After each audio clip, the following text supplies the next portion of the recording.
Yeah.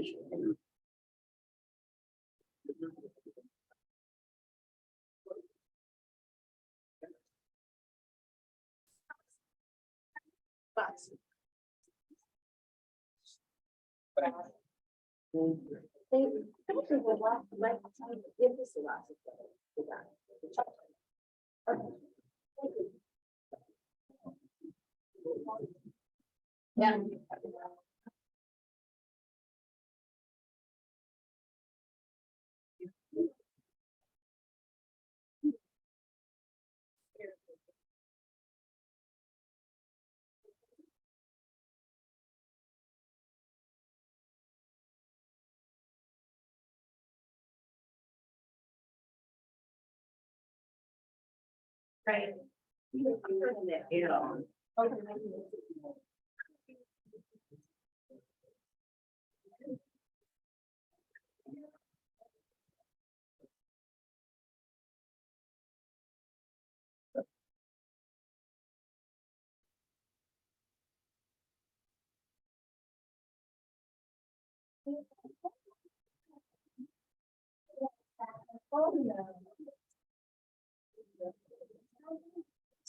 All right, everybody, pause on your bikes for a second.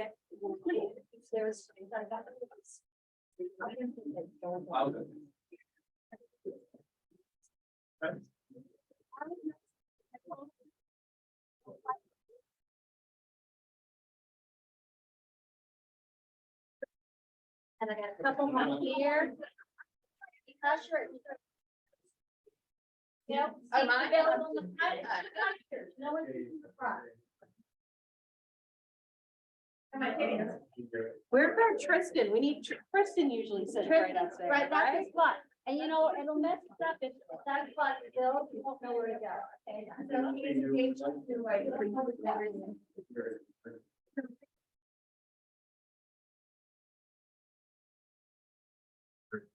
I just got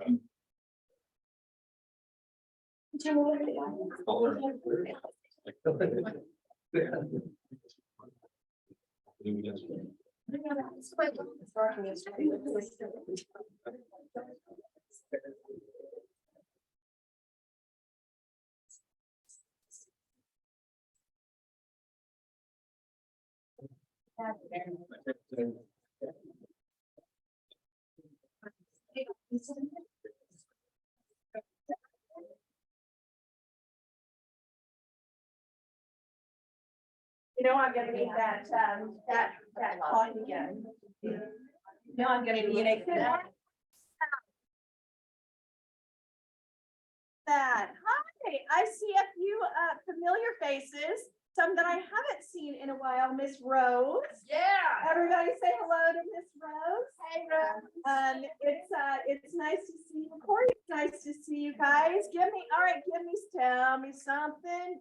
Knew I was gonna sing that. Who has a really good voice? Kimberly Maitland, where are you? Are you know that song? Tell me something good. Tell me something good.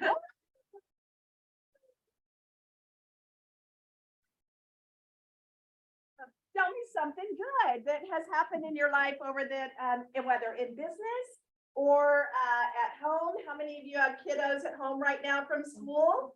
How many of you are surviving? Oh my gosh. Who was I talking to the other day? No, William. Okay, did you get them in the camp? Right, 2 in camps, 1 at home, and so I said, how are you doing this? And she said, I don't know. I said, camp. It's like, you know, this Hail Mary, got to do it. So all right, give me something good. What's happening? Give me something. What are you grateful High for? school graduate. My boys went to a whole week camp outside, and we had a black bear come to our neighborhood. Oh, wow. Oh, I think I saw that on the. Nice. They were camping outside, but they didn't see a black The bear. black bear came to us instead of them. So, We're grateful for that. Yeah, that's awesome. That's great. Who else? Who else? Tell me something good. Miss Tweet. High school graduate. Say that again.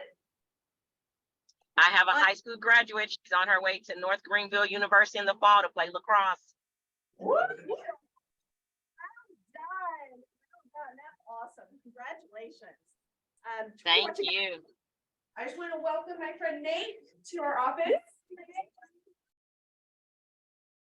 if anybody, so if everybody remembers seeing you and what it's like to make new friends. Yeah. Yes, that's how I'm doing.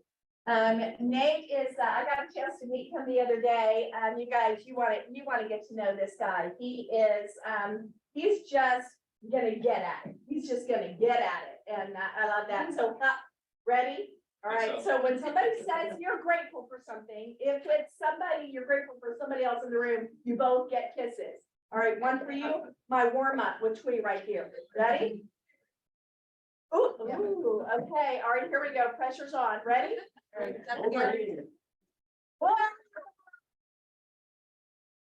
right, one more. Give me one more. Yes, Miss Precious.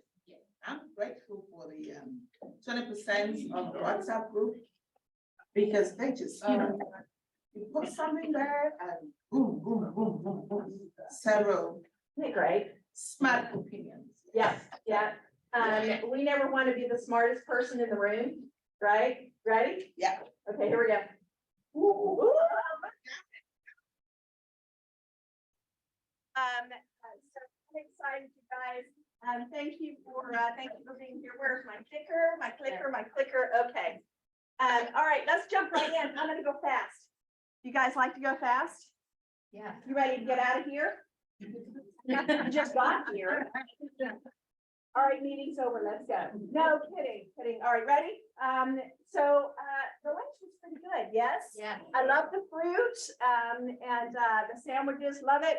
Mike, Mr. Dirty Deeds himself, please come up here and tell us all about you.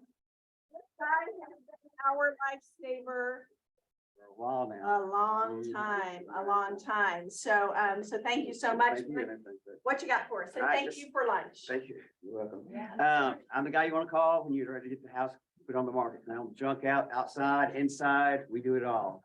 We do complete house clean outs, the attic, stuff out the cabinets. Don't hesitate to ask what we do, because as you know, we do a little bit of everything. But also the tree house in the backyard, the big old wood tree houses, the trampolines, hot tubs we take out. So we can also move stuff from the house to a storage unit or vice versa, back and forth like that. We've done a lot of things. So, like I said, there's not much we haven't done, taking down fences, chicken coops, I mean, just some crazy stuff. We're always here. I do appreciate everything, work with you guys, and just so you know, we're here to make you guys look good. So we'll go over our way to make everybody happy. And they do. Yep. They do. They really do. Before I was in a leadership role, I had a closing, and that poor girl, she hadn't even packed up a fourth of that house. And we were closing the next day.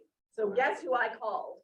And he brought his entire crew in with no boxes, nothing, and they cleaned that house out. I could not believe it. He was such a lifesaver. That was the worst that I had to do, and I know you've done worse than that, but Mike has always been the go-to. So you can't go wrong. Use Mike with Dirty Deeds. Something else too, I'm a big communicator, so I mean, I always like to, call the night before, when I'm on the way out there, don't leave you hanging, because your time's precious too, so I'm big on that.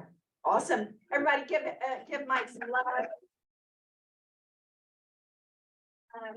He will be your lifesaver. He's got a great crew. His prices are really affordable. So you can't go wrong. I haven't ever heard one complaint about that gentleman right there. So that says a lot, right?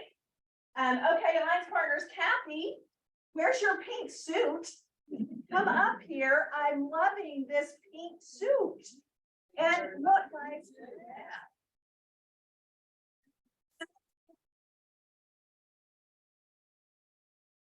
Okay, even the shoes. I sit on in my butt most of the day, so I do that. If it was a walking day, these would not be on. But I do love my heels.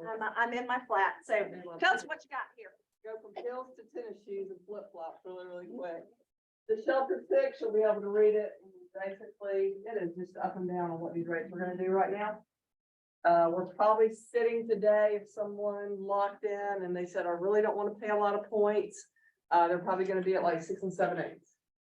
You know, with a good credit score, they can pay a point, get it down to 6.5, but again, we have to have those discussions and make sure you're talking about this with the indication that we'll see rates down to 5 in the next 2 years, at least. Don't let them have a loan officer that suckers them into origination fee and point that they're never gonna recoup by the time they refinance. So it's a math equation. If you lock in today at 6 and 7/8, no points, let's say, versus 6.5, and you're gonna spend $4,000 to $5,000 in points to get that. Do you have enough time, if you're looking at keeping the home 5 years or more, you know, you'll refinance to recoup that. So there's a math equation you have to do. The event we're gonna have June 21st, you can put it out later, I sent it. We've got a link to register. It's the SAS Self-Defense. This is for girls, women only, 15 years and older. It's from 5:30 to 7:30.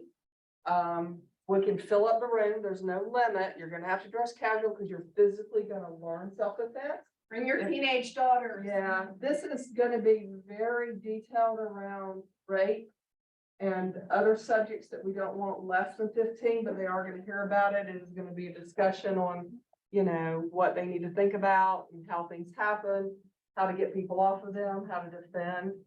So it's not only physical training, it's emotional.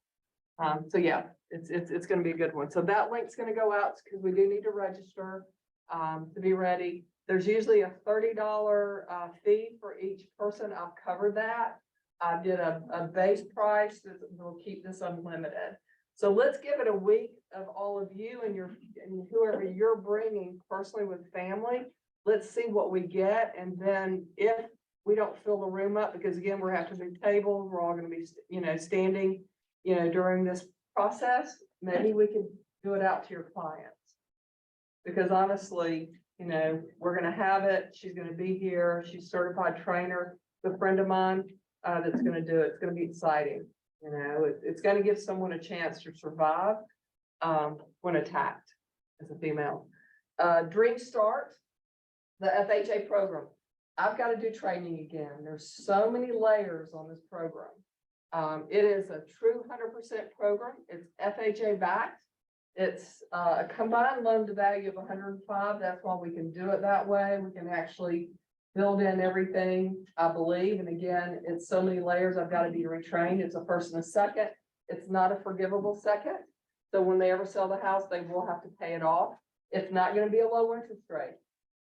It's not going to be a low interest rate. The higher the credit score, the better. 620 is the minimum. But if they're at 620, the rate's going to be pretty high. So those are discussions we're going to have with clients of. Does the payment make sense? It gets you in a house versus rent, throwing the money rent away. And let's do the numbers. Debt to income is just by the automated system. So like most down payment assistance, usually they're going to cap it at a lower rate. FHA with good credit can usually go up, which is incredible, like 58% of their gross income in total debt and payment.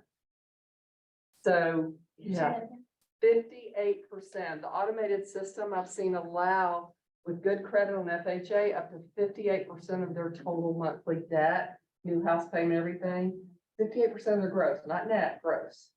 So, you know, we'll look at the numbers and we'll look at the payment and we'll make sure they're comfortable with it when we go through it. There's a first and a second, like I said. There's a couple of layers. I did the training last week and I'm like, I got to do this like 2 times to really know it. So we will have co-branded flyers next week. I'll be fully trained, happy to talk to clients now and start talking it through. Tammy and I can do that. But it is all in-house. So we're not sending it off to Georgia Dream or rural housing. We're doing the underwriting in-house. So that'll help too. No self-employed. Yeah, we can do self-employed. It's FHA. Yeah. It's FHA standard. So self-employed tax return doesn't have to be a first-time home buyer. You know, FHA is resale for anyone, doesn't have income limits. I don't believe it's a first-time home buyer. I'll double check that. I didn't catch that if it was. And I know we can do mobile homes. I know we can do condos. When I say mobile homes, this is a, a nice manufactured, permanently foundation property. We do those all the time. Cynthia Bordeaux and her husband do new purchases. FHA, they're very familiar with that. If someone wants to put mobile home on a new piece of property, they're doing that in North Georgia. So if you're interested in that, you can reach out to her because they've been doing it for about 1.5 years. I think that's it. Is that all I had today? Cool. Oh, Real quick, yeah, home tell buyer them about book. this. We've got the new home buyer book. It's a PDF. Raven will put it on. It's a really good one. It's great to just send the PDF to your first time home buyer so they can think through everything. It's got a lot of colorful information pages. We're actually working on now those pages be modified so they can go on Instagram and Facebook. And so we'll be sending those out that you could do a drip campaign if you wanted to. The link will be here when they send it out. There'll be a so- PDF on that. Yeah. Yeah. Cool. All right, thank you so much, Kathy. Thank you, appreciate that. All right, Ms. Kern, you're up. Everybody give Kern some love. Morning, everybody. I'm Kern Schwartz with O'Kelly and Sorahan. We have Kevin Fano in the back. Say hey, Kevin. So those of you closing this summer, when I'm out on vacation and stuff, you'll see Kevin in my office. What, you take vacations? I'm taking you this summer off. So I just want to make sure that everybody knows, if you're not aware, the GAR forms change every year in January, but they also do mid-year changes, which just happened. So the new forms are out. If you want to know what changed in all of the forms, a lot of these are universal changes throughout the forms. There is a handy dandy sheet that GAR puts out that tells you exactly what paragraph changed in all of the forms. In the purchase and sale, most of it was really just tweaking some language that I want you to be aware of with title insurance, the purchase price. They just tweaked it. It says essentially what it said before and made it clearer. Disbursement of earnest money, they added some language in there where the holder can take into account objections that can be raised by the agents as well as just the parties, right? So if you have information, which when we're holding earnest money, if we have an earnest dispute, usually y'all are the ones that are giving us information about what transpired so that we can make that decision. So they just added that language in there. And then with inspection, they did add some language that under the buyer's right to inspect, that the seller is going to have all parts of the house accessible, and that includes the crawl space, basements, attics, so that the buyer can conduct their inspection. And then the buyer's indemnification, they added some language on there that indemnification does not apply, of course, where the damage resulted from defects in the property that were uncovered by the buyer during their inspection. They added a little bit of language about designated agency and in the definition section, just to make it clearer on how that works. So when I say designated agency, that's where it's two of y'all working on a transaction in the same market center. Okay, you've got the same broker. So one's going to represent the seller and one's going to represent the buyer. They also added some definitions as to client and customer. Okay, so if you don't have a brokerage agreement and you're working with a buyer or seller as a customer, that's actually defined now in the contract. Okay, really the biggest substantive change is where the closing attorney is holding earnest money. They changed those timelines to 5 days.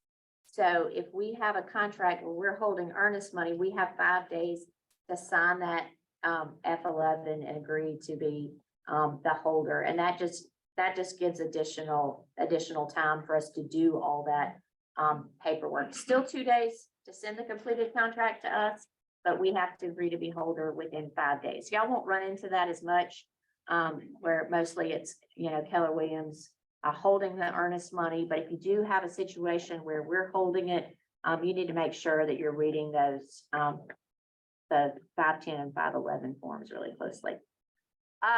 Just an another announcement on what's upcoming for us on the 14th. I'm gonna do a lunch and learn again, same as last month, and I appreciate those of you that came last month. I think it was really helpful for y'all. So I'm gonna teach again, legal descriptions.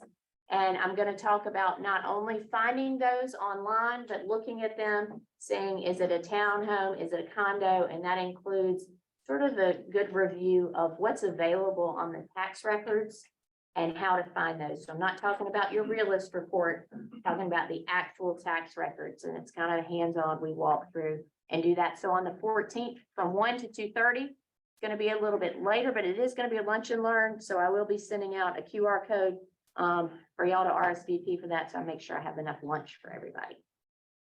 Cool. Yay, everybody get lunch. Nice to see that we don't have like, completely world changing changes on the contract. Sometimes we get some doozies, and it's nice to know that that's not the case. Kelly Lucinda with 210 Home Warranty is not on the call right now, but she is our warranty rep. And the discount code for Georgia Natural Gas to help your client save money is KW Roswell. How many of you are doing that, by the way? Nice, nice. I mean, it's pretty substantial, especially considering that gas prices have gone up. For homes has really gone up this year. So any discount that we can give our clients is huge. All right, tools to help you do more business. How many of you know that Keller Offers and Keller Concierge has paused their services? Yeah, good, because I keep saying it over and over again. So Keller Offers and Keller Concierge, if you happen to have somebody that you think might be a good fit for that, and alas, the program is not here anymore, give me a call. We do have a couple of other programs. Equity is one of those, buy before you sell program. We're going to bring them in and soon and give you that option. So they are not a lender. It is a buy before you sell program. Ernest Bank Shot, KW Roswell training for all of your masterminds and on-demand training, Scott Leroy Marketing for on-demand stuff. I know Sam's got stuff for GLD answers. Porch.com promoted and grand welcome to set up an Airbnb. Sam is in the house. Hey, Sam. He's hiding back there. I know, but we've got a whole front row that everybody's afraid of my spit. And so they're avoiding the front row here. Yeah, it is. I mean, it's, and if you watch it, I can get a nice little projectile going on. TMI, so, what information do you have to share with us, Sam, if anything? Yeah, so, Come on. look at me back there. Yeah. No, so there's not a whole lot on the tech front. This is that really cool time of the year where we're at that like midway point between Denver Union and Mega Camp. So like, it's really quiet from a tech perspective. Yeah. Knock on wood for me, please. No, so a couple cool things that they're working on, and I say they are working on, that's being KWRI, just so you didn't know, I don't make command. So like, if command is broken, don't come yelling at me out here to help solve that problem. I am a labs advisor, so I can help with feedback. So if there is anything that like you would love to see as a feature or something that's a little buggy or weird, please let me know, because we definitely have really this agent avenue for delivering that feedback. We want to make sure that we can make command better. So if there's any feedback or criticism, please let me know. But yeah, the biggest thing I think we'll hear in Mega Camp, which by the way, do you know how many days until Mega Camp? I know. I saw the registration and I haven't registered. Yeah, we're at like 70 days. So if you thought Mega Camp in August was 90 days out like I did, that's a pleasant shock. By the way, is it okay to talk about that for a second? Yeah, do Like, it. who's been to Mega Camp? Yeah, like take a look at the people around here. That is an investment you want to make inside of your business. I personally love Mega Camp a little bit more than Family Reunion because it is a little bit smaller and intimate. But like you get the same value. So like if you're considering going to one of those two, I'd sign up for Mega Camp this year. That's an amazing event. And it's in Austin, which is a super fun city. Such a cool city. Yeah. And who doesn't love going to Texas in the middle of August? Like, I think In rainy season. and it's also freezing inside the convention center. So it's like you get all four seasons of Yes, Texas. it's true.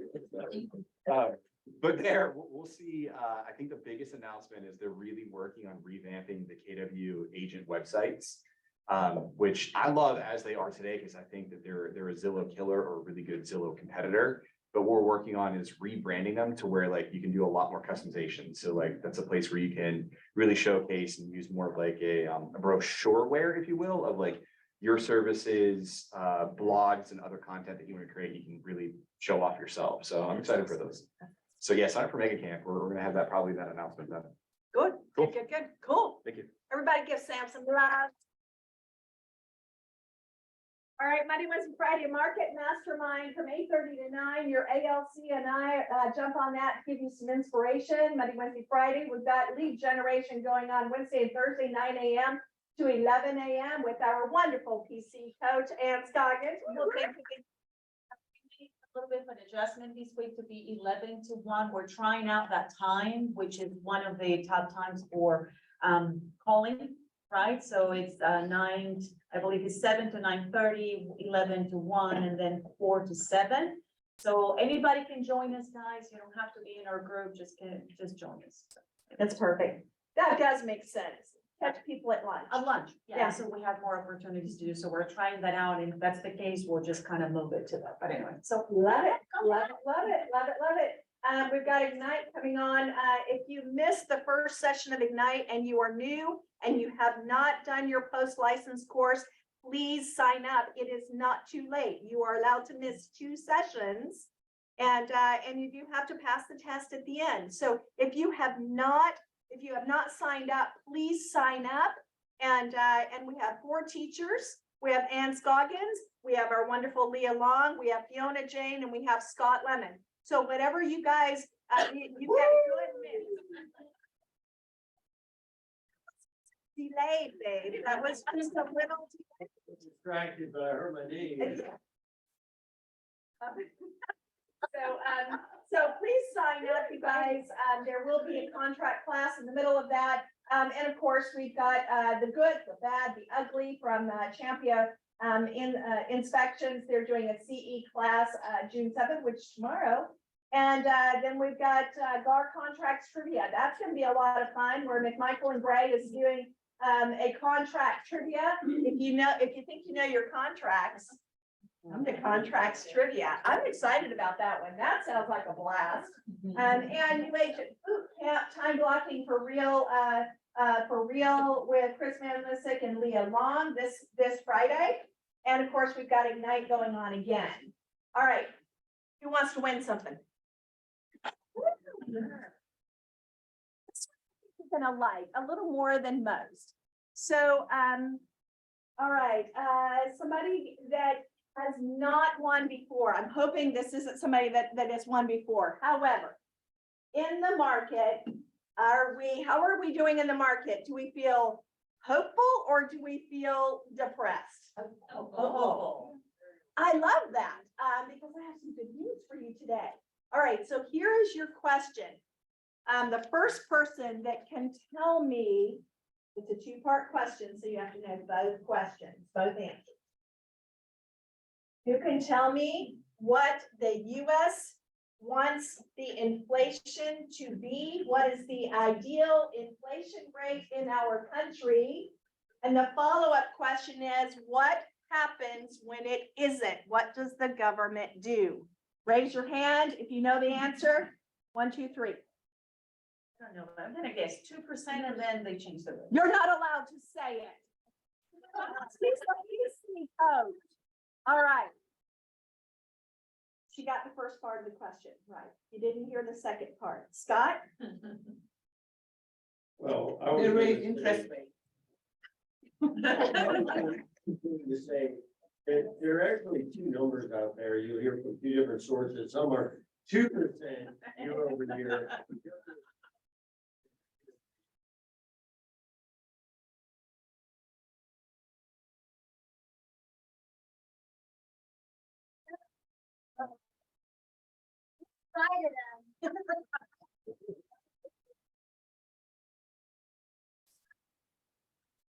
From now on, you're not able to go. You're right. 2% is the ideal inflation rate in this country. When it gets over 2%, then what happens is the government starts overreacting. Because first of all, they don't realize it till we're way past that, and then they go, oh man, we should do something about that. And what do? They raise mortgage rates or interest rates? Interest rates, that's correct. They do not raise the mortgage rate.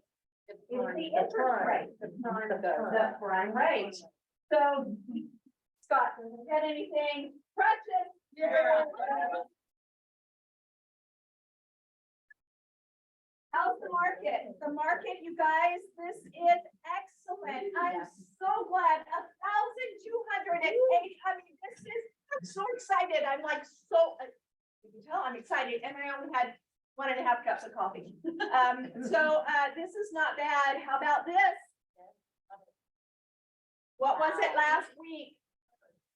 20. 10 days median. So where do I get this? First of all, this is from 11 counties. These are the 11 counties that we pull. This is considered the greater Atlanta area. Do you sell all the way over to Alabama?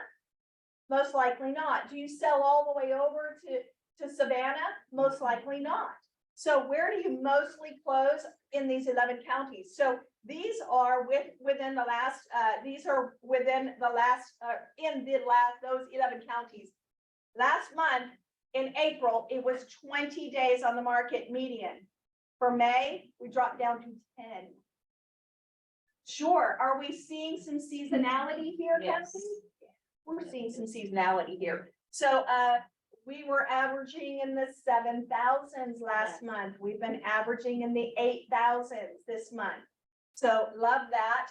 And what was last month's? Where have we been hovering for months of supply?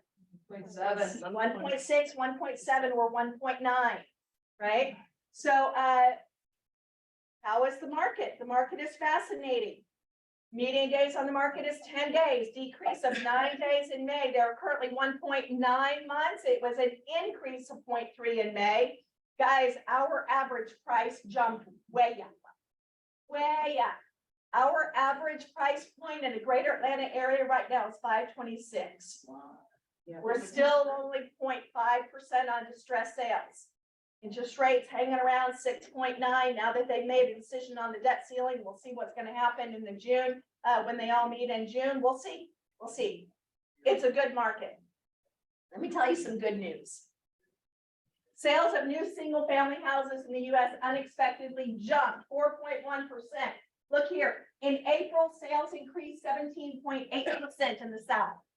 The South is kicking butt across the country.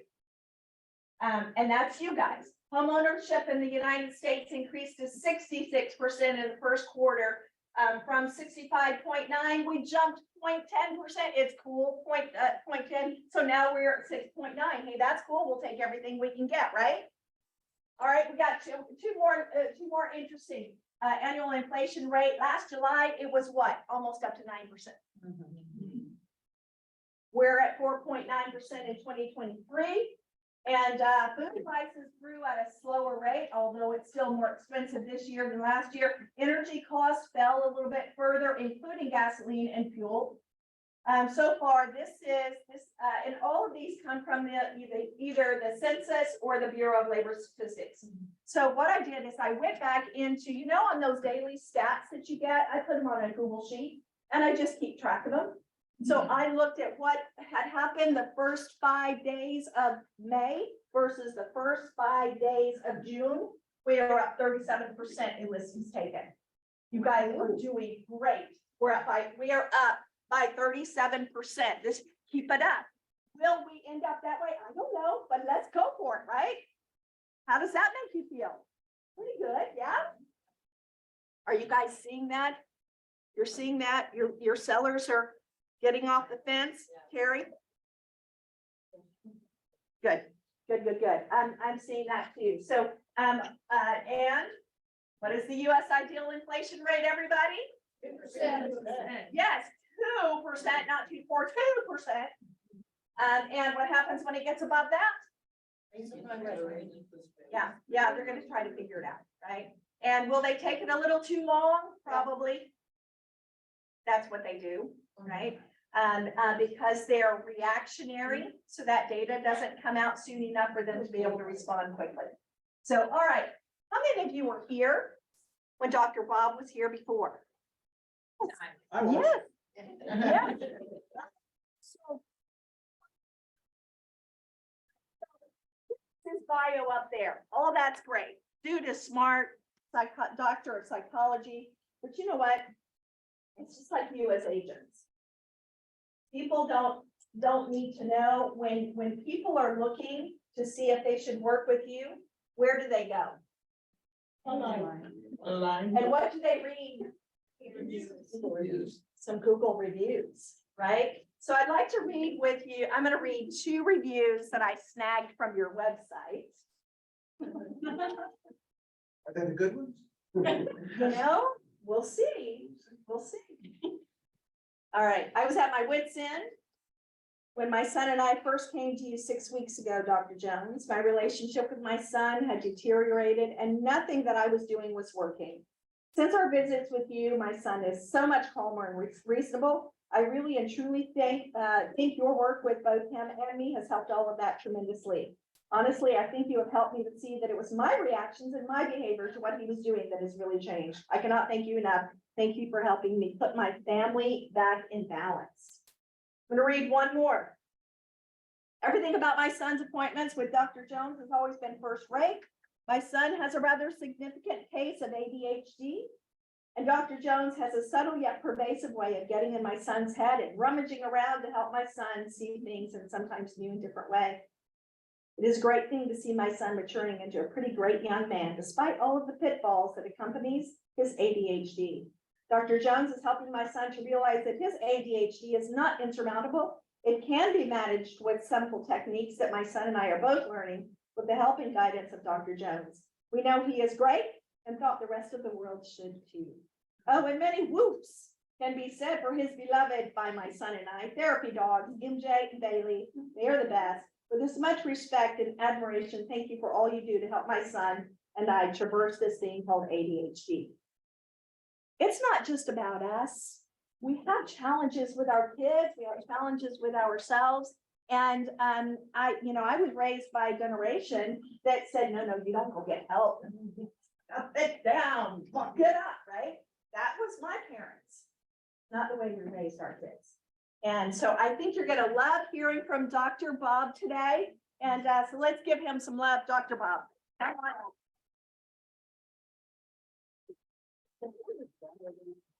Yes, yes.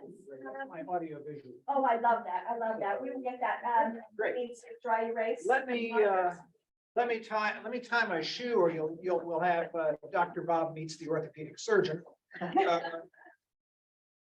Which I've done too many times. You know, it's funny, your statistic, this is a little bit of a bonus. This has nothing to do with psychology, but. Your statistic that you put up there about the 11 counties in the metro, I thought was really fascinating, and it proved something that I read about just within the last 2 weeks. 40 years ago, the population center of Atlanta, where 50% lived above the line and 50% lived below it, was at Peachtree Street and Ponce de Leon.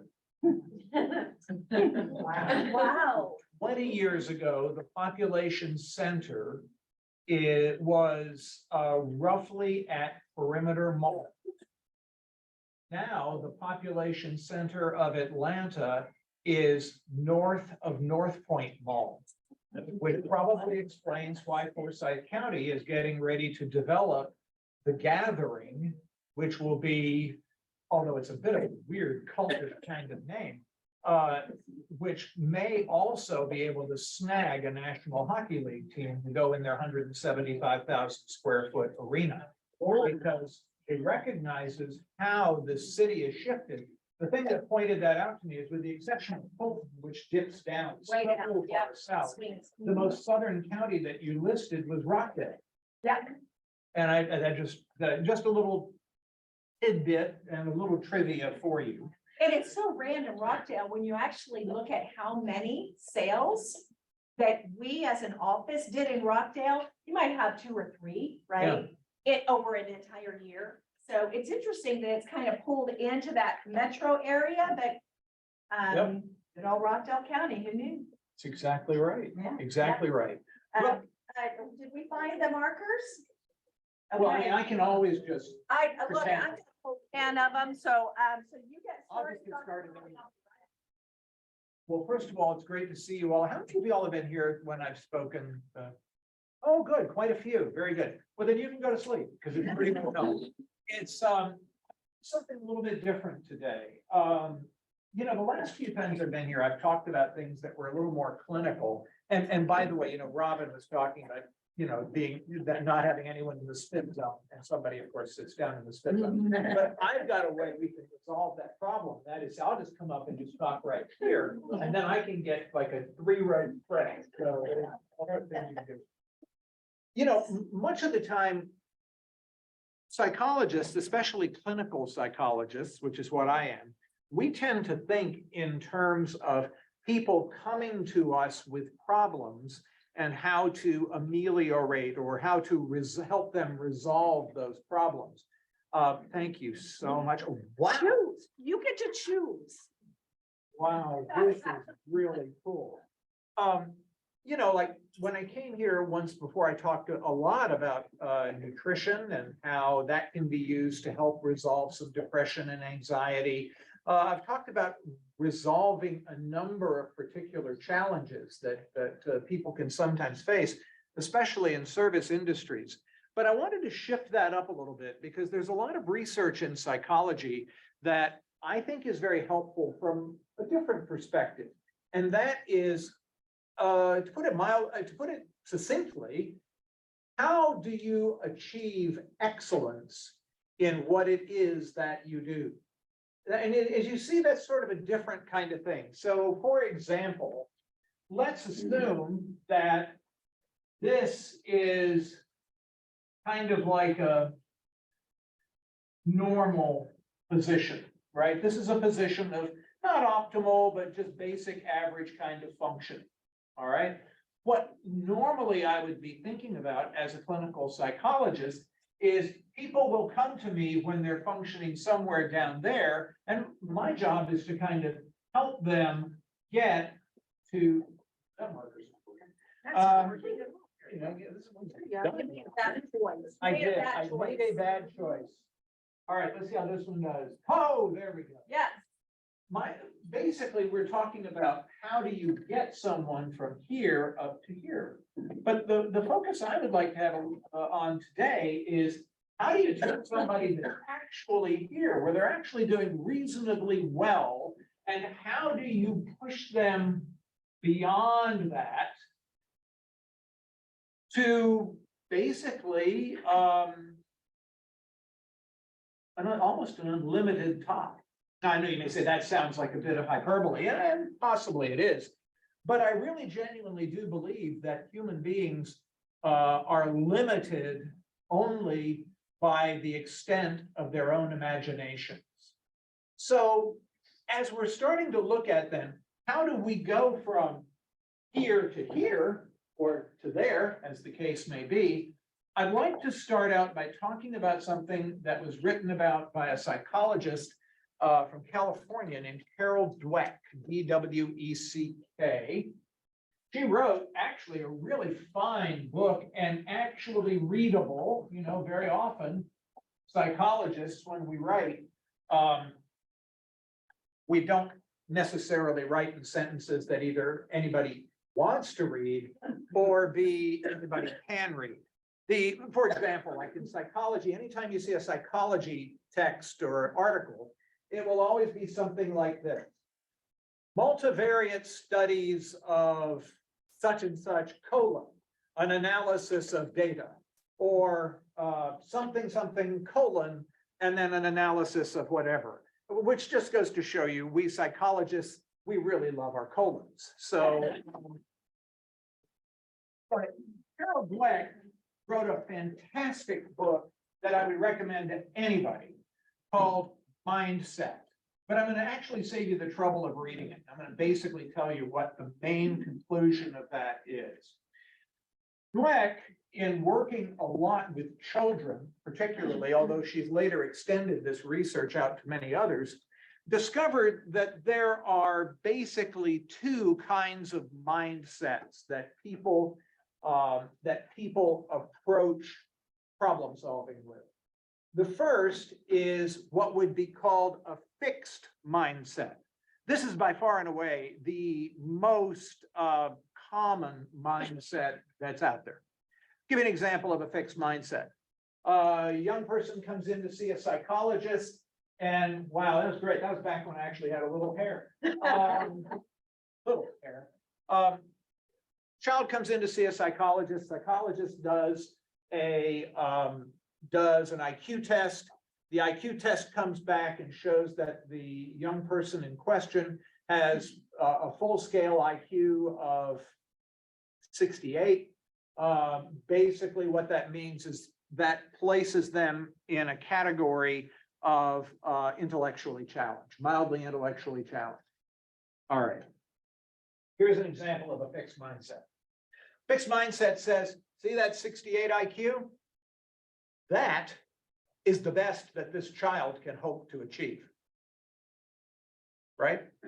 Now, there are some cases where an IQ that's really low, like in the 40s or 30s, there are going to be some serious limits on what they can achieve. But at a 68, they're saying that child is mildly intellectually impaired, and that's as good as it's going to get. We need to work within the confines of that. And that's a fixed mindset. In other words, it's set, it's fixed. Another one would be this.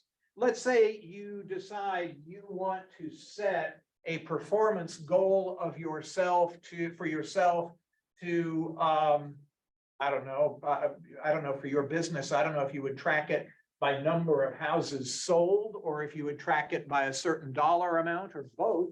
But let's say you decided that you wanted to make $125,000 in a year. Okay, I'm just pulling a number out of my head, but let's just set that, right? If you have what is known as a fixed mindset, what's going to happen as you approach that number? Stop growing. Why? Because you reached it. That's absolutely correct. That's absolutely correct. Whereas what if a growth mindset person, that's the other side. The growth mindset should then become pretty obvious. The growth mindset is that actually represents a starting point. So when we test the young man who has the 68 full scale IQ, you basically then take the approach that, okay, this is where that person is starting from, right? This is where that person is starting from. And so therefore you expect that they are going to achieve more. And very often what Dweck's research found out, specifically in that case, is they do achieve more. Same, I'll give you another example of growth mindset in another way, and fixed mindset. I work a lot with athletes. And I had a young man who received a scholarship to a Division I university to play golf.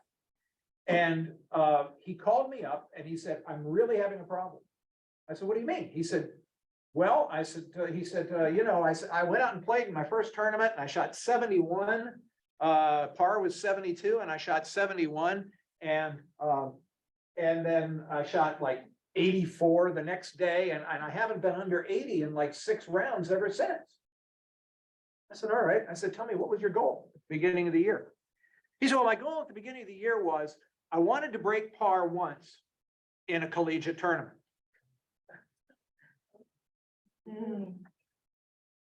Fixed mindset. He had set his goal, and he had set his goal very closed. There was no room, upward mobility room anywhere. And so guess what? He shot that number in his very first round. And his mind shut down. He had achieved the goal. And so I guess the first thing that I would want to say, and this is something that I think is really important, especially for those of us in service industry, because that's something we both are doing. The most important thing is to always keep a growth mindset. always set your goals to be very open-ended. So just so you know, just as a matter of, just so you know, the next year, we set a different goal. I always tell them, always do your goals in pencil. And always add a couple of words to the end of your goal. And it's two simple words, or better. Or better. Because as long as you allow yourself that open end, then there's really no limit to what you can do. This young man, by the way, the next year he did that. He said this year, we're not going to do that. We're not going to do that one. We're going to say, I want to break par at least 8 times in the coming season. At least. Feel that you can almost feel the difference. It's less oppressive, right? By the way, he broke par 13 times. And I'd like to say that was me doing that. But it really wasn't. It was his effort. He set the goal, he set an achievable goal, and he set it in an open-ended way so that he could go out and do that. You guys can do this too. When you sit down and you look at your projections on what it is you want to accomplish in the course of a year. Now, here's the thing you have to be careful about with goal setting, and this gets me to a second point that I'd like to talk about. There are so many variables that can affect your outcome, right? We have all seen the effect that economic circumstances can have on our businesses. Basically, what we've kind of come out of in the last few years has been really kind of scary, right? I mean, for me, it's been great because anxiety is through the roof, right? People all the time who come in to see me and they'll say, well, how do you think we need to deal with this and treat it? I said, well, there are a couple of ways we could do this. One is we could work on maybe some clinical hypnosis. We could change up kind of some things maybe that you're eating, and we can do a couple of things and probably get this wrapped up in about 6 sessions. I said, now that's one way. I said, let me tell you another way that I think, and I think my wife would prefer this way. And that is that we just get you into therapy for maybe once a week for about 1.5 years. And at the end of that time, you're going to have such a deep-seated psychological understanding of why you're behaving in the way that you're behaving. Now, you're still going to be behaving that way, but you're going to understand it a lot better. And they look at me and say, well, why would your wife like that model? I said, well, she keeps the family books, and you see what my hourly rate is. Multiply my hourly rate by 52 plus 26, and you will see why Mimi would really like for you to take that second approach. And they always go, yeah, I think I'll do the first. Okay, so obviously I'm not a really good salesman, at least not in that sense. But the point I'm getting at, though, is that when we come through a lot of challenging kinds of times, and let's face it, there are always challenges and there are always challenging times that are out there. How do you take this mindset that we talked about, and how do you apply that in a way that will be a little more personally satisfying for you, but also, I think, will yield some really good business outcomes? Here's the way I think it's done. You have to understand that in a business like you guys are in, a lot of the success of your business has more to do with factors that you may not even be aware of than has to do with market conditions and a lot of the nuts and bolts of data that frankly, you're probably bombarded with, right? And in fact, you may know people who are in your business who sell like crazy, even though you may look at them and go, wow, I've got much better technical knowledge than they have. How is it that they outdo me? I'm going to tell you a story. My wife and I lived in a house, condo in Johns Creek for about a year and a half. We decided we wanted to move to Forsyth County. And the reason we wanted to move to Forsyth County was actually quite practical. We had received a tax bill from Fulton County. Oh, no, that's not the good part. The good part was this tax bill is advisory only. We don't know what your final tax bill is going to be. So just sit tight and we'll get back to you with the final number. To which my wife and I said, no, that's not happening. And then we started looking at Forsyth County, and at the time I was like 62 or 63 and 61 actually. And we noticed that in Forsyth County, you turn 65 years old and the school millage drops off of your tax bill, which is like a 75% reduction in property tax. So needless to say, we were getting ready to load up stuff in our Lexus to where we were going to look like the Clampetts getting ready to go to Beverly Hills. But at any rate, we had contacted a realtor from another agency. And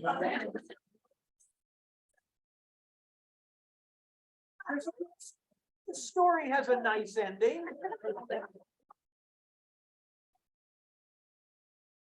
And we were never satisfied. I told you, it's got a great ending. And because we felt like we were never heard. And we felt as though her interests somehow were taking precedence over our interests.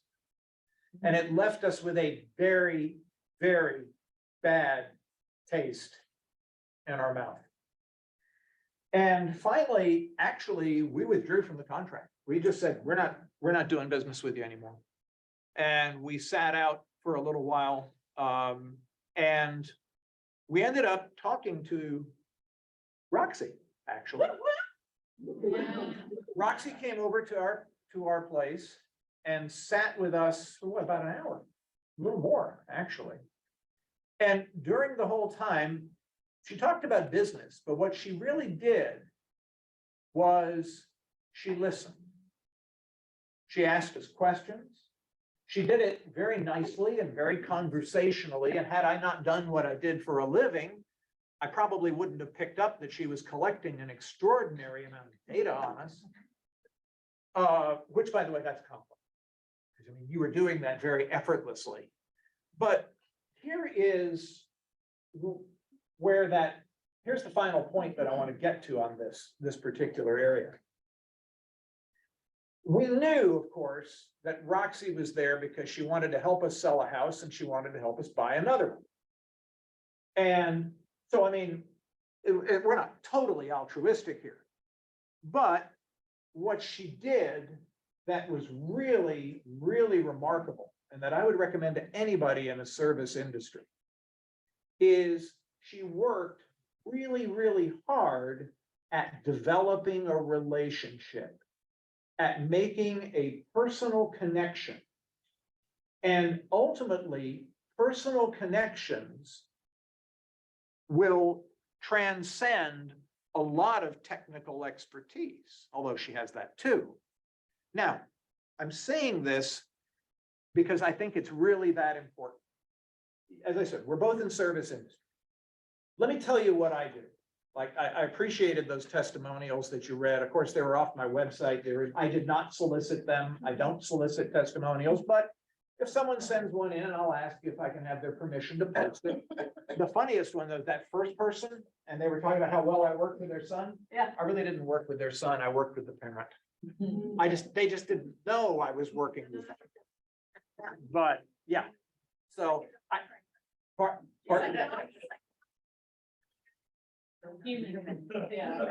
of course, it's all psychology, right? Yeah, that's exactly right. Anyway,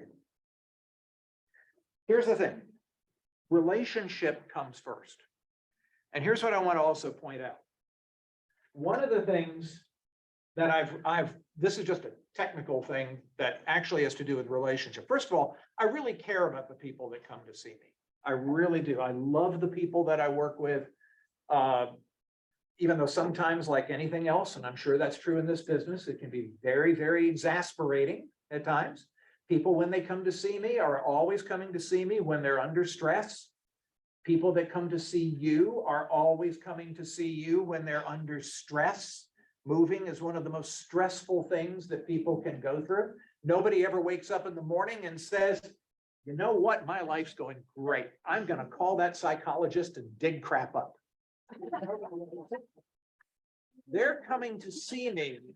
I know when my phone rings, I know, one thing I know for certain is I'm dealing with somebody that is experiencing almost crisis level stress, no matter how well put together they seem.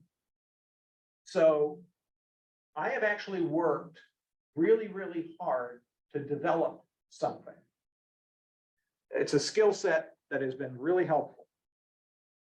When a person calls me up, I recognize that I've got about 60 seconds to transmit a very important message that no matter what they say to me, it's all okay. I've got this. I've seen this before. It's gonna be fine, right? I've got 60 seconds to get that message across. When you have somebody that finds you on your website, or they happen to know somebody that's worked with you and they call you up, you have 60 seconds to recognize, one, this is a person that's under stress. You do not know why they're moving initially. They could be moving because one member of the couple has just received the job offer of a lifetime, and yay! But that's still stressful because they're gonna have to pack up their family photos and they're gonna have to give up the memories that they've developed in this place and go to a whole new place, right? Or you could be getting a call from a couple that's either broken up or about to, and it's ugly, and it's nasty.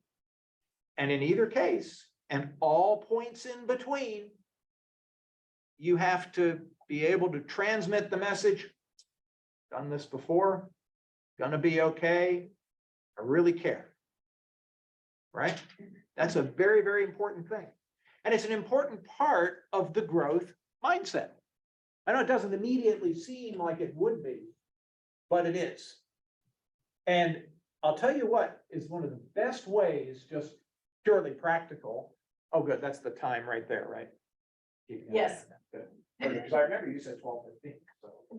Whatever, I want you to be comfortable and still give people plenty of time we actually can go until 12:30, but whatever you wanted, I want people to be Okay. able to ask questions and just enjoy. So I guess what I'm getting at is you have to be able to very quickly and competently develop a relationship, a meaningful relationship, so that when they're working with you, they don't feel like they don't feel like, oh, I'm just dealing with a technician. They feel like I'm dealing with a person who recognize me as a person. That's unbeatable that's just unbeatable in any kind of business, to be honest. My late son passed away in 2011 in March. He was in sales, and in his final year before he died, he was selling in a somewhat obscure industry. He was going to sell well into 7 figures for that year. And I remember once that we were talking, and I said to him, I said, son, how have you managed to achieve that? And Michael told me, he said, I'll tell you what, he said, because I don't care if I sell them anything. I want to get to know people. I want to get to know them.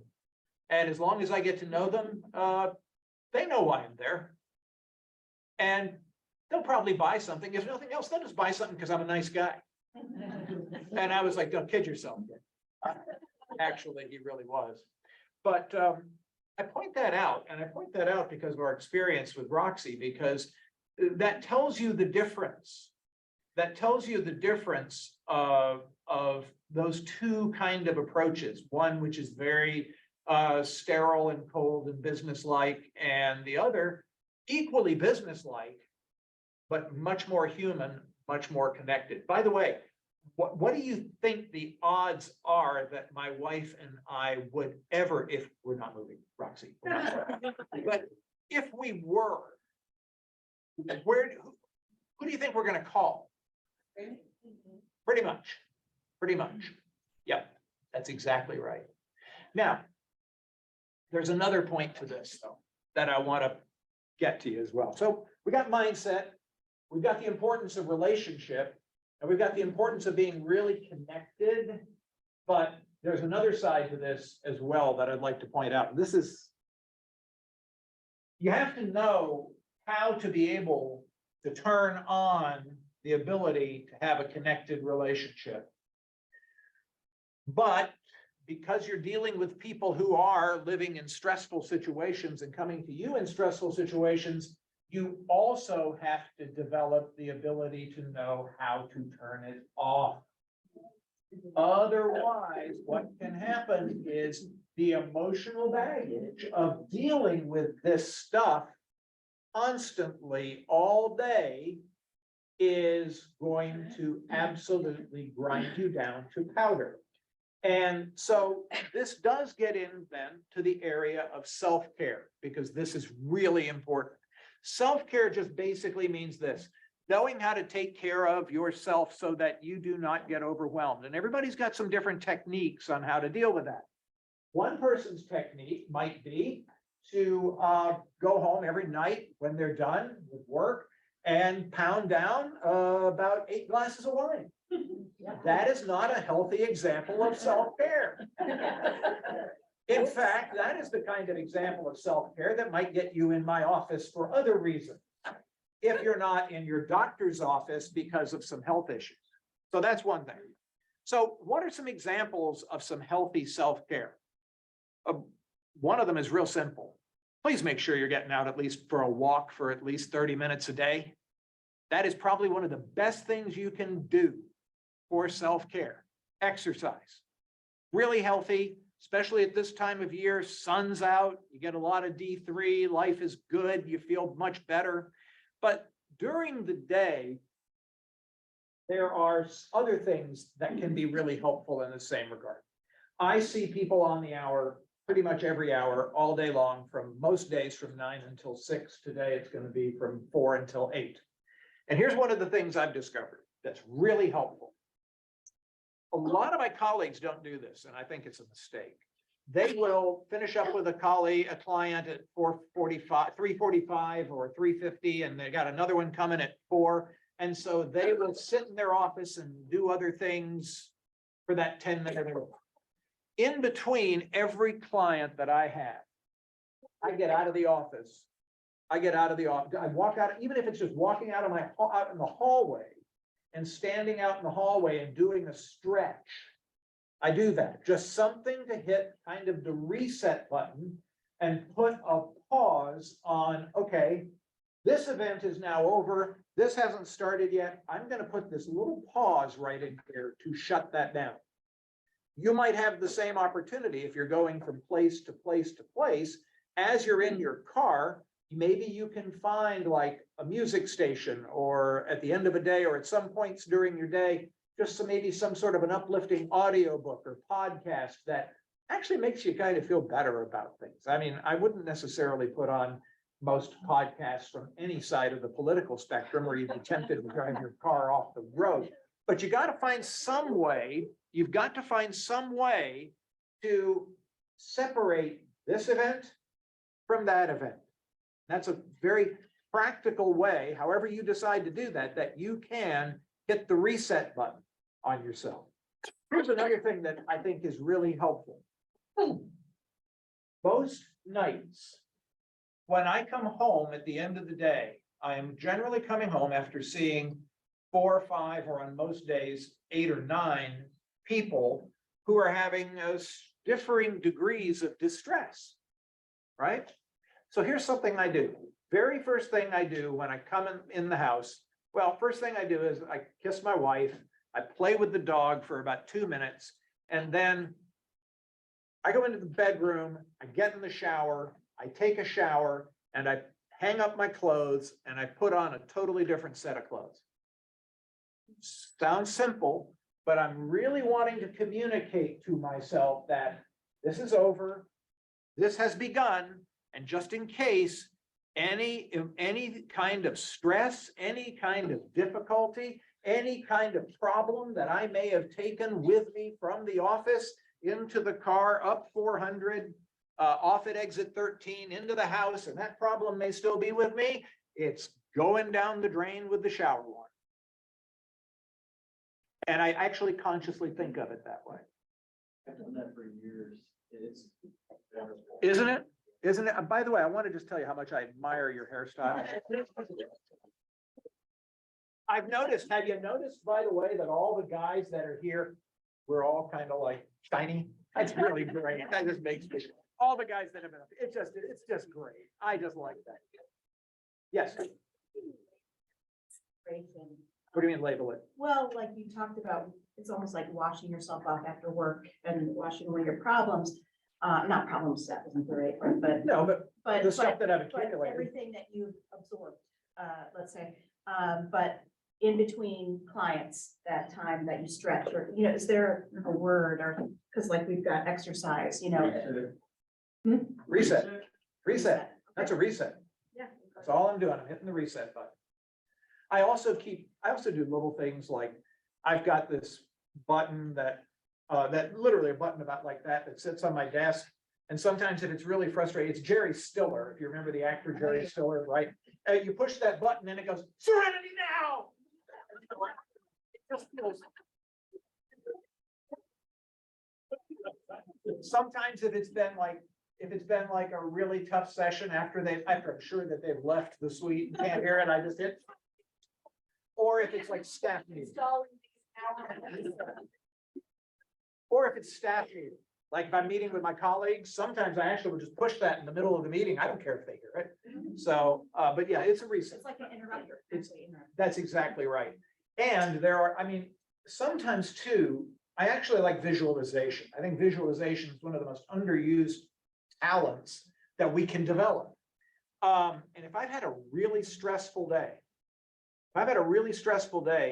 I will almost imagine that I have got barnacles on me that are actually being washed off as I'm in the shower. And those barnacles are the particular issues that I had to deal with that day, or the particular stresses that I've had to deal with that day. Or sometimes I even envision it as the particular person.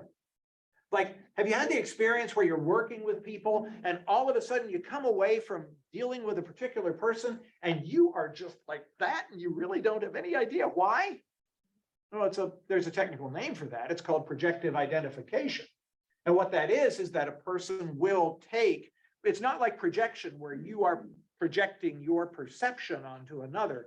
Projective identification is a subconscious process that actually occurs when somebody takes their emotional state and gives it to you. Right? And you won't even necessarily know that you've been hit by projective identification until all of a sudden you realize that you're just so tense, right? And that's the time you got to hit the reset button. Because here's the thing. That can get transmitted from person to person to person very, very easy. So you got to have the short-term reset that happens when you're in between people, but you also have to have that end of the day reset. Because otherwise then you end up in a situation where you become really prone to kick the dog. With the old story of kick the dog is where the CEO of a company kicks the vice president and the vice president comes down and he kicks the manager, who then comes down and kicks the supervisor, who then comes down and kicks the employee, and the employee goes home. He has nobody to kick, so he goes and kicks the dog. Right?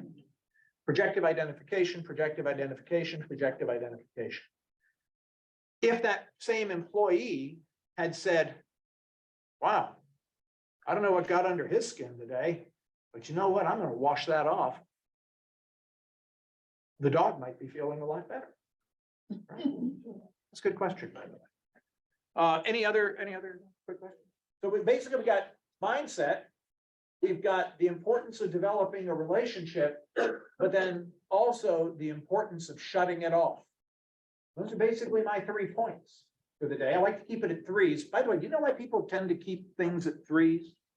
Because strangely enough, that actually works best when you're absorbing what a person is saying. How about that? Any other questions, thoughts, comments? I'm going to share this with my daughter, who's a forensic psychiatrist. Speaking of high stress, she said you're gonna share this with her daughter, who's a forensic psychiatrist. She was home 4 months. I knew it every day. I saw that. Oh, yeah. She's in her 30s, so what do you expect? Her maturity level is not like yours. No. So I'm going to send it right now. That's debatable. But no, that's true. And that's a hard profession. I got a phone call yesterday from somebody that was like, do you do forensic work? Not if I can avoid it. Not if actually, what I told them was, I said, yeah, I can. I have a special fee for that. And then I gave them a fee that was like 3 times higher than what I would normally charge. And what I do with that is this, I mean, I never expect anybody to take me up on that. But if they ever do, then I realize, oh my gosh, it's gotten too low. I need to raise it again. You know, that's a snake pit that, I mean, we all crawl into snake pits, right? We all crawl into snake pits. The question is, you got to be comfortable with which snake pit you're crawling into. Like, if you're okay with cobras, but you're not okay with water moccasins, you want to make sure you're in the right snake pit. Right? So the difference is, you guys don't always get to choose what snake pit you're in. So just a little thought. Hey, by the way, one other thing I was thinking about is, I'm really glad, as the dad of 3 daughters and with my wife, I'm really glad to hear about this class you guys are. Who's offering that on women's self-defense?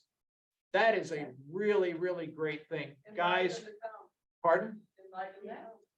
Oh, I will. Well, my one daughter's in Memphis and the other's in South Florida, but they've taken it. This same program. Yeah. Is in every state. It's nationwide. So you can have them join one there. Perfect. I will do that. It's really, really important. But let me also just, now, while I think that's also really important, let me also offer a suggestion. Guys, you need to take one of these also. The thing about us guys is, we tend to think, especially those of us that have no hair, we tend to think that we are somehow like 9 feet tall and bulletproof, that nothing can happen to us.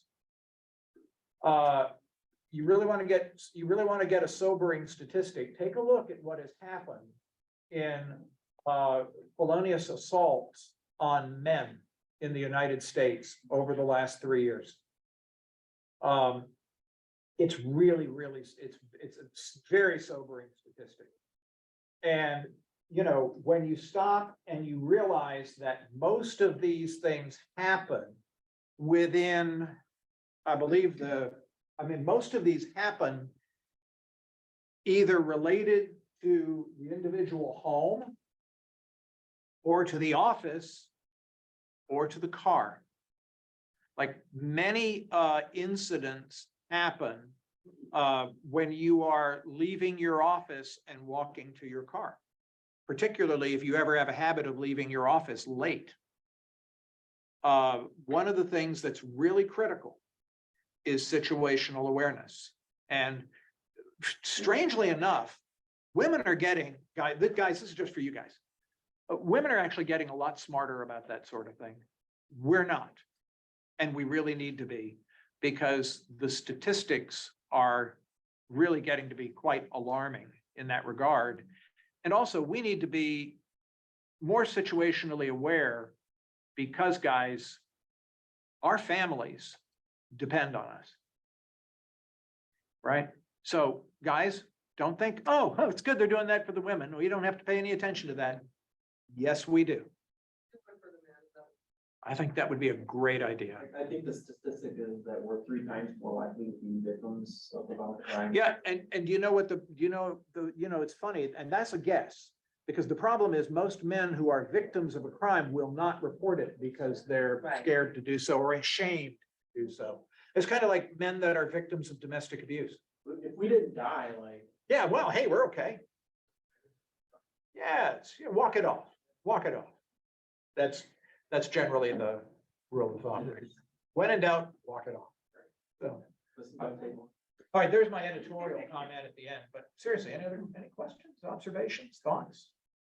So the three takeaways was one of the mindset, the third one was wash it off. You didn't- No, first one, second one would be develop a meaningful personal relationship with the client.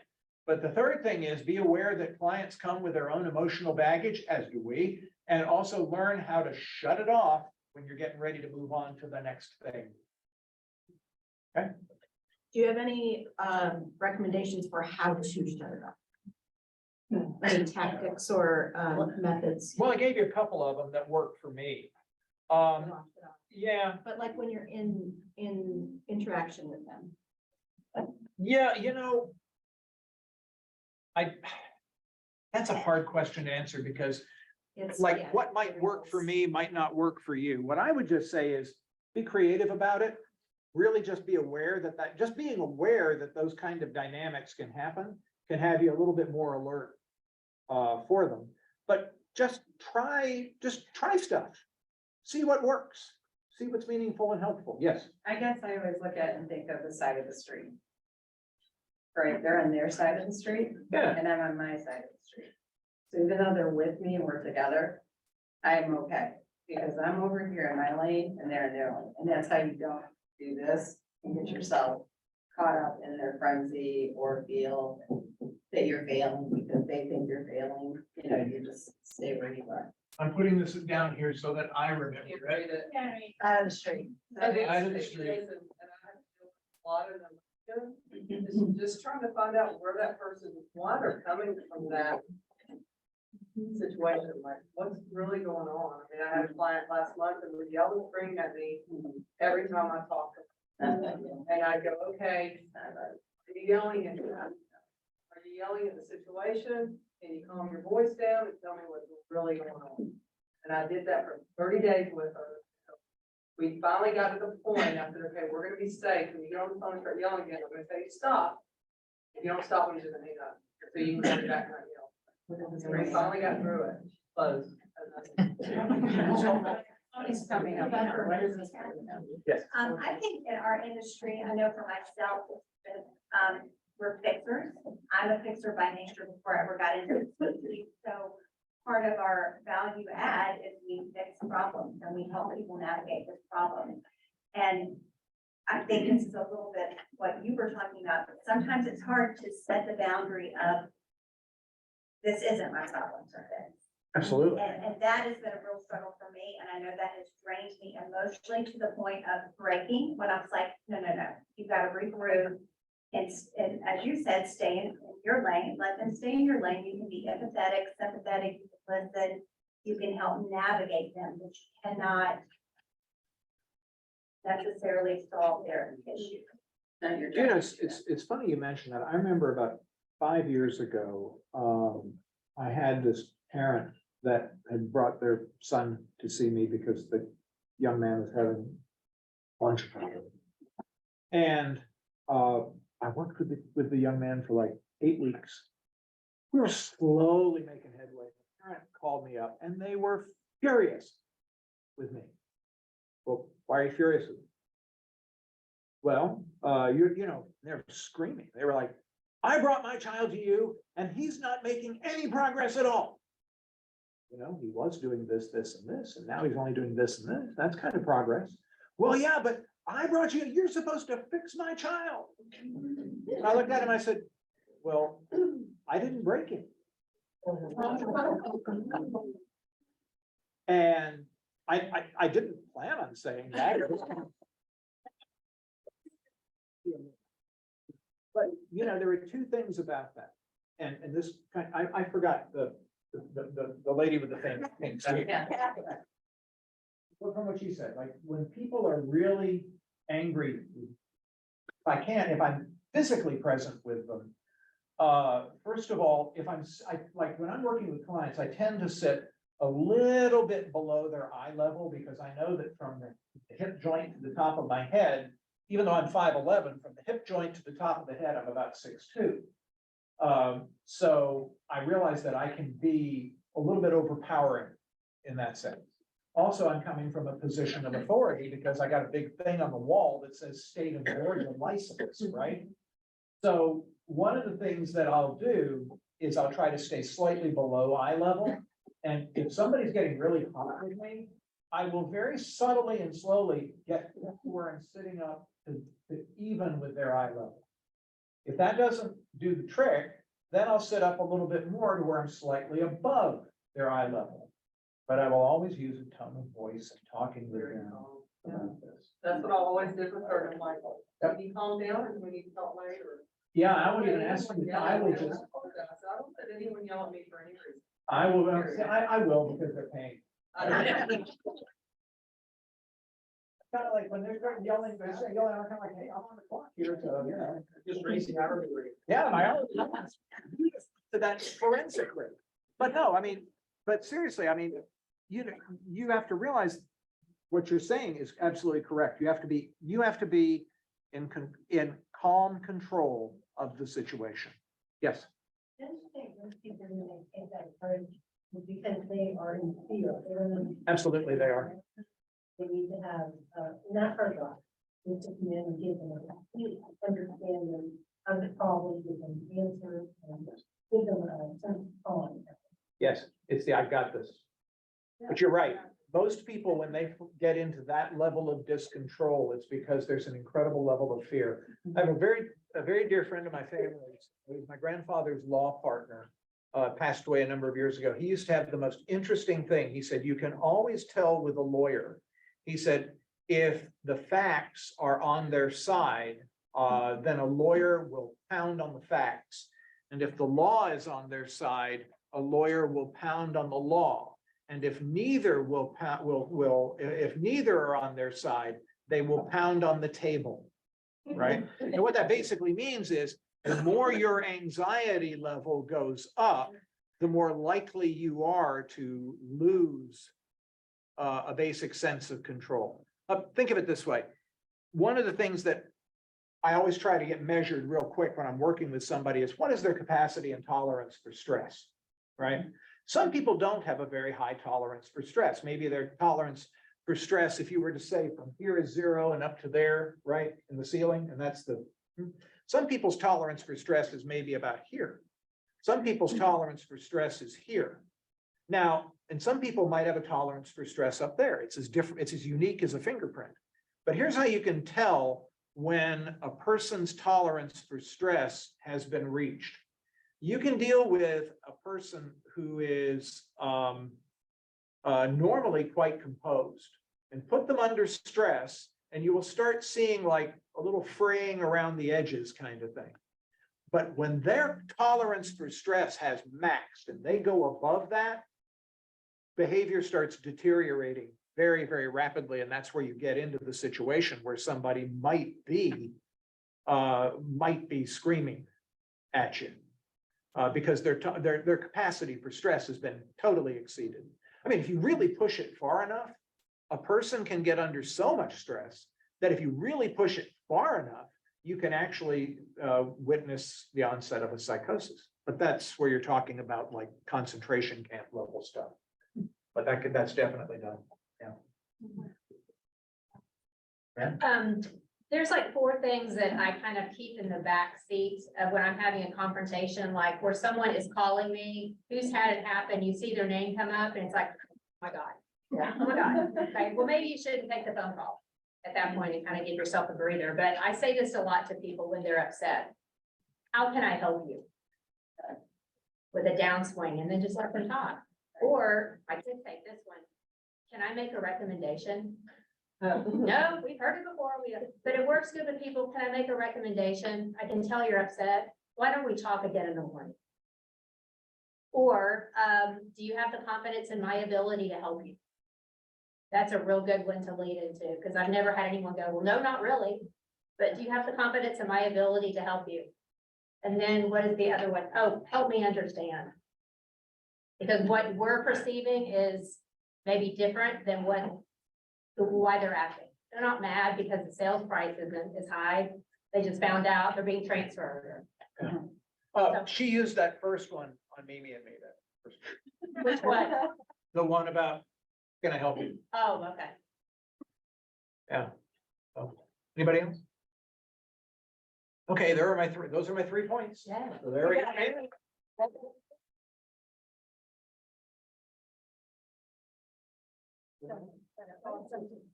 I have to apologize to you because I kind of left you in the dark you sent me like 2 emails and I kept thinking, oh, I'll get around to Oh, it. don't even be. Thank you for your time. We do not take it lightly that you spent time with us. This is our gift to you. Thank you for being here and for pouring into us. You guys, isn't it great?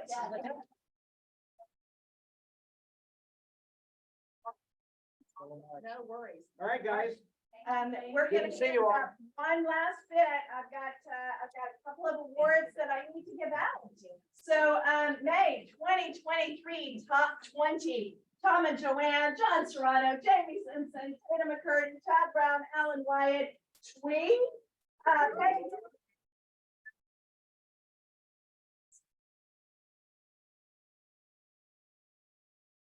Friends, Adam Zobel, JC, Tracy, Ashley, Sarah, Susan, Ellie, Keith, and Margot and Mike Schulte. Well done, you guys. The people who succeed are the ones who make stepping stones out of stumbling stones. I like that. Like that. All right, you guys, you're awesome. Get out there, do what you do best. Thank you for being here, and we'll see you at Mastermind 9 a.m. tomorrow. Oh.